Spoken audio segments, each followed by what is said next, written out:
President Moon Jae-in is now in Japan for the G20 summit, and just a few hours ago, he held summit talks with Chinese President Xi Jinping. President Moon will also meet Russian President Vladimir Putin tomorrow and will sit down for a one-on-one with U.S. President Trump on Sunday, a day after Trump's arrival in Seoul for his much-anticipated two-day trip to South Korea. And ahead of the chain of summits, President Moon stressed that dialogue is still alive between North Korea and the U.S. through a written interview with major global news agencies. Today, we go in-depth on the flurry of diplomatic events lined up this week with Dr. Won-gon, Professor of International Studies at Handong Global University. Thank you so much for coming in today. Thanks for having me. Let's start off with the summit between President Moon Jae-in and President Xi Jinping. President Moon was briefed on President Xi's recent visit to North Korea.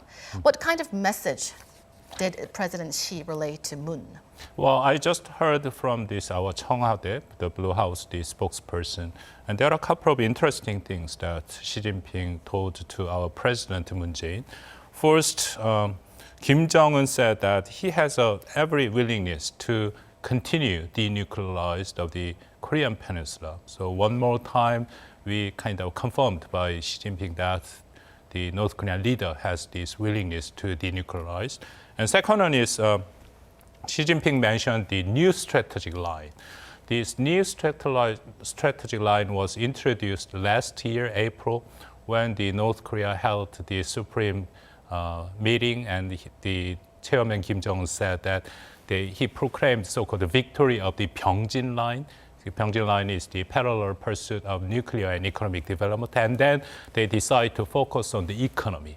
So that is, we have called that as the new strategic line. So Xi Jinping said that when he met Chairman Kim Jong-un, and Chairman Kim Jong-un, he does care about this new strategic line. He is trying to continue to develop his own country's economy. And third one is reconciliation with South Korea. It's an interesting point. We all know that after the Hanoi summit, breakdown of the Hanoi summit, South Korea hasn't had any chance to have any meaningful exchange with North Korea. But Xi Jinping said that Kim Jong-un showed his willingness to reconcile or resume the talk with South Korea. I don't know exactly when, but he mentioned that. And finally, Xi Jinping said that he has an intention to visit South Korea. So South Korea and China will have some kind of channel to talk this upcoming Xi Jinping's visit to Korea. Those four are the main points. Let's hope that North Korea will keep its words this time on the reconciliation part with South Korea. Now, President Xi, in his opening statement, has said that China will make contributions for the peace on the Korean Peninsula. Does this imply that China hopes to play a bigger role in denuclearizing North Korea? Well, at this moment, we don't know yet, because it is true that during his visit, Xi Jinping's visit to North Korea, she said there are three important things. First, it's similar thing what just I mentioned. First,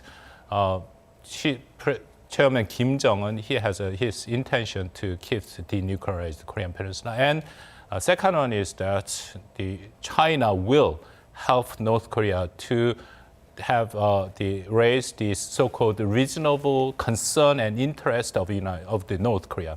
Well, this is pretty much saying this several times. And China and even North Korea say that they have a reasonable concern and interest. So the relevant party, which usually means the United States, they should give some kind of a corresponding measure to North Korea. So second one is. Third one is important. China will have a more active role for the South Korean Peninsula's security and peace.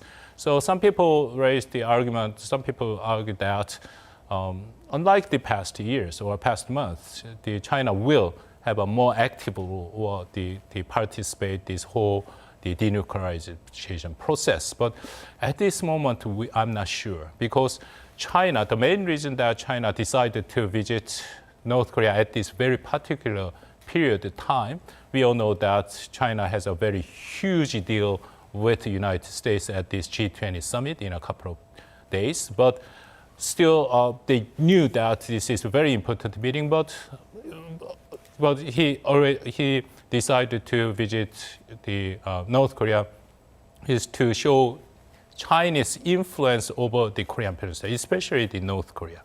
So at this moment, I think Xi Jinping shows enough influence over the Korean Peninsula, but still he's kind of very careful not to exercise his power over the Korean Peninsula, because if he really wanted to do something, and probably President Trump and United States and kind of demand the China to do more in terms of denuclearization of the Korean Peninsula. So China at this moment, and they are kind of have a very skillful or strategic decision not to show their whole real intention to the outside world. Of course, I mean to the United States. So we are not sure at this moment what kind of role the China will play, probably in a negative and positive way too. Now to President Moon Jae-in's written interview that he held just ahead of departing for the G20 summit with 6 major global news agencies. The most notable remark was that talks are continuing between North Korea and the U.S. for a 3rd summit. How do you interpret this summit? I mean, how do you interpret this comment, which came a day before his departure to the G20 summit? Well, I think it is true that United States and North Korea, even though they haven't had any, meaningful agreement during this 2nd summit, but it is true that they are continuing to talk in the different channel. So one of the evidence is that they exchanged personal letter.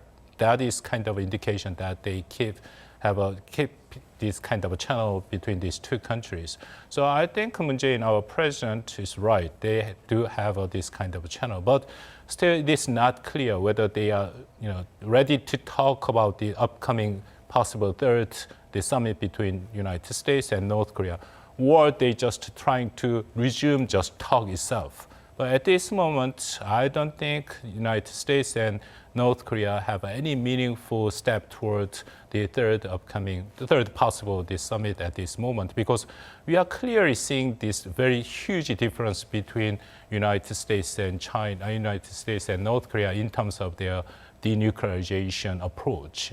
So they haven't backed up their approach since the Hanoi summit. So it is still, we are a little bit waiting for what kind of the situation will unfold, especially G20 in that sense is very important. What kind of the deal between United States and China, it will make a direct impact of the talk between United States and North Korea too. So Pyongyang and Washington are keeping dialogue alive, but we still have to wait for more concrete steps to materialize their 3rd summit.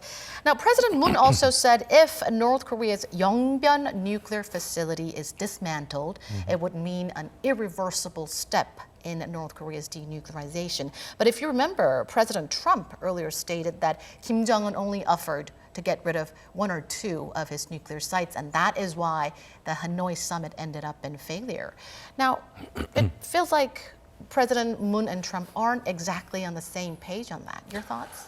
Well, President Moon Jae-in's this statement is quite controversial and contentious. You are right, because during this Hanoi summit, and the Chairman Kim Jong-un suggests the dismantlement of the Yongbyon facility in exchange of the 5 United Nations, the Security Council's the sanction. But it is clear that President Trump, very clearly refused this offer by the North Korea. And then even Donald Trump, if I remember correctly, and a couple of weeks ago when he has an interview with Fox News, he suggests there are 5 other facilities. We are not sure exactly what kind of facility. Definitely he's not. He's talking about other than the Yongbyon facility. So he really wanted to go so-called beyond the Yongbyon, or Yongbyon plus alpha. But at this moment, our President Moon Jae-in, he just mentioned about Yongbyon facility. And also important word is that is the irreversible phases. That means if the North Korea decided to dismantle all Yongbyon facilities, of course, with verification, with the international inspectors, including United States.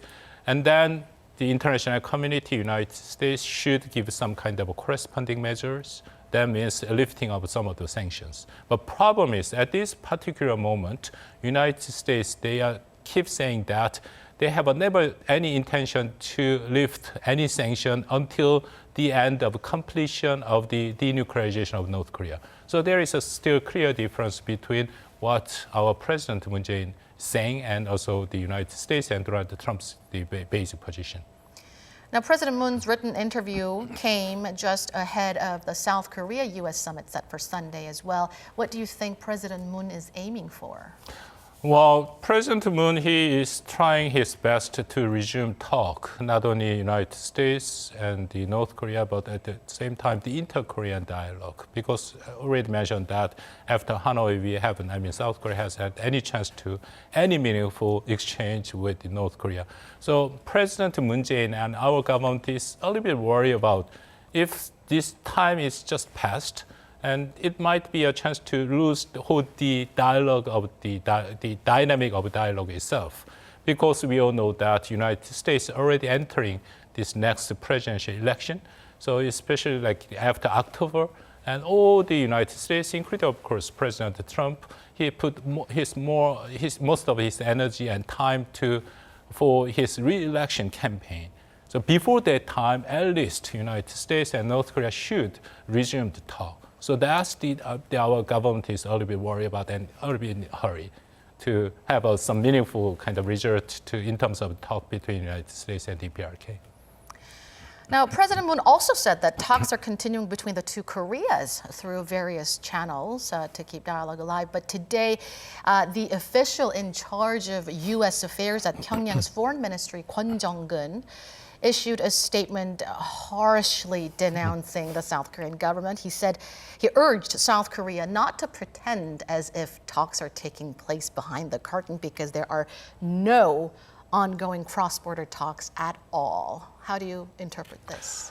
Well, it is true that at this moment there is any meaningful exchange between North and South Korea and Korean. So I think North Korea's statement is right. But why at this moment? Because we are seeing some kind of a changing situation at past couple of days. I mean, the United States and Donald Trump, he sent a letter, personal letter to Kim Jong-un, and Kim Jong-un showed this letter to the public in the Nodong Shinmun.